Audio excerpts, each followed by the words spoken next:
কিভাবে হতে পারে ভাই? এই যে দাদারা আপনারা এভাবে কান্নাকাটি করছেন কেন? কেউ মারা গেছে নাকি? আরে পাগল চোদা লোক, কেউ মারা যাবে কেন? আপনি জানেন জবার শাশুড়ি ওকে সকালবেলা কতগুলো জামা কাপড় কাচতে দিয়েছে? কিন্তু এই জবাটা কে ভাই? আরে বাড়া, আপনি কি এলিয়েন গ্রহ থেকে এসেছেন? জবাকে চেনেন না? ওই দেখুন টিভিতে।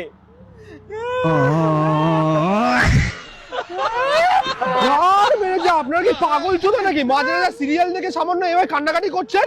আরে লেওরা, ওটা সামান্য সিরিয়াল, ওটা বড় ইমোশন আমাদের। বোকা চোদা। নিষ্ঠুর কি করে হতে পারে? আমার শাশুড়ি আমাকে বাপের বাড়ি পাঠিয়ে দিচ্ছে। গায়ে মেরে দেবো ওকে। बहुत तेज हो रहा है। समझ रहे हो?